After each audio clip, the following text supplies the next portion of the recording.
Hello, welcome to Todd Miller TV. I'm joined here today with Juana. We're going to talk about REO outlook, specifically here in Las Vegas.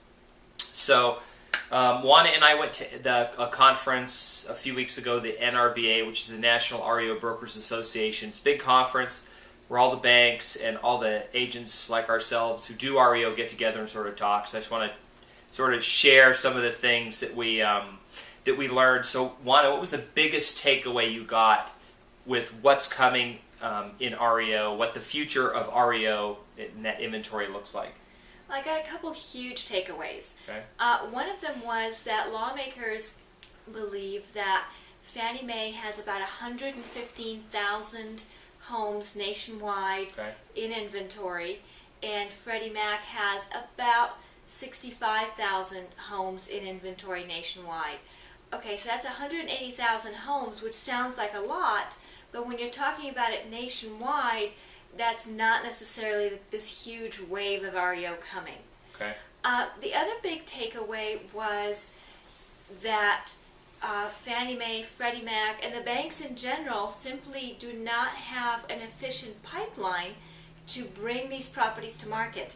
Even if they wanted to dump them on the market, they could not. Because of the way the process works, it's a bottleneck, and they're not going to come to market in mass. So there are houses that have gone through the foreclosure process. They're sitting in the inventory of Fannie or Freddie or maybe some other bank. That's but right. they haven't come out on the market yet. Absolutely. Okay.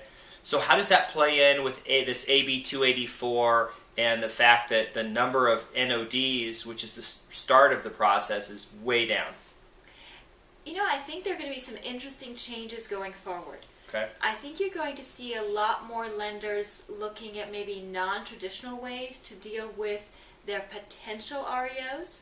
Okay. I think you might see properties that never become REO because lenders have found ways to deal with it in a different manner.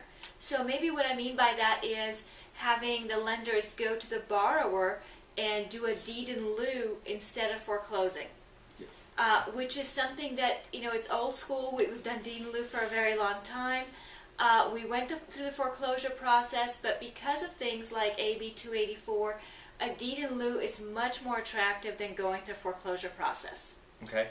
All right. It's funny you mentioned that. My last assignment, the one I just got, at first I thought it was an REO. It's a deed in lieu. Yes. It hasn't been foreclosed. They just went to the owner and said, look, just give us the deed, sign over the house. We won't do any foreclosure. We'll just take it back. And right. You know, I've done several deals that way where the lender comes to me and says, okay, I've talked to the borrower. Go ahead and contact them. They get to sign the listing agreement. After that, they're giving us power of attorney.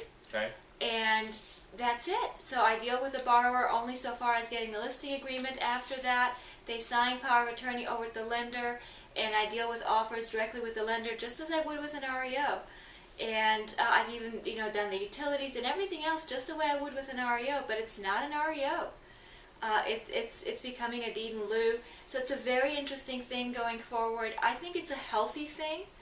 I think a lot of the reason why this is happening is because foreclosure is a dirty word politically, especially in an election year.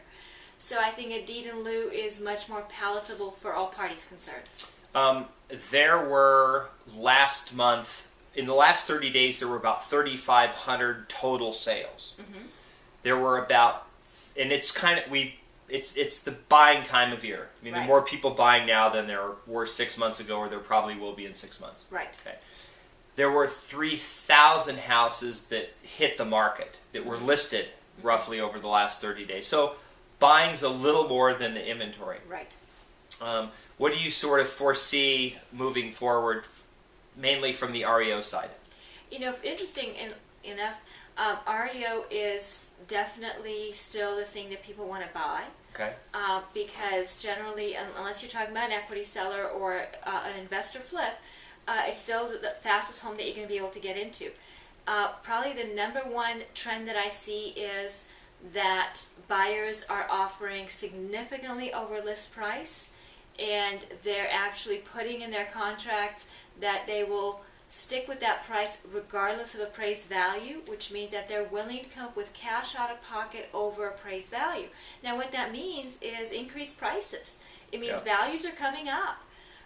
So if you've purchased a home in the last couple years, you're probably maybe looking at some good appreciation. Your investors that have been buying over the last year or two, that are holding on to them. Yes. Are the houses worth more than they were 6 months ago when they bought them? Absolutely. You know, and what I'm seeing is that investors who even bought as little as 3 or 4 months ago, they've actually recouped in value the money that they've spent in the repairs. Okay. Which is really unusual, because I mean, they're spending anywhere between $7,000 and $12,000 on repairs, and now they're recouping that. And you have to understand, these are not super expensive homes. On average, they're maybe about $100,000, $110,000, and for them to have a $7,000 to $12,000 appreciation over 4 months is huge. Yeah, good. All right. So anyway, that was the info that I wanted to share. Thank you very much for being on the show and for sharing all that information with everybody. So to recap it, there's more REO out there. It's still coming. There is a pipeline of homes that haven't been foreclosed. If you go on Foreclosure Radar, some sites like that, you'll be able to see that there is an inventory that hasn't. The NODs have been filed. The trustee sales have been filed. They're just sitting out there waiting. So anyway, I just wanted to share that with you. That is my update for today, and hope to see you on another video. Thanks.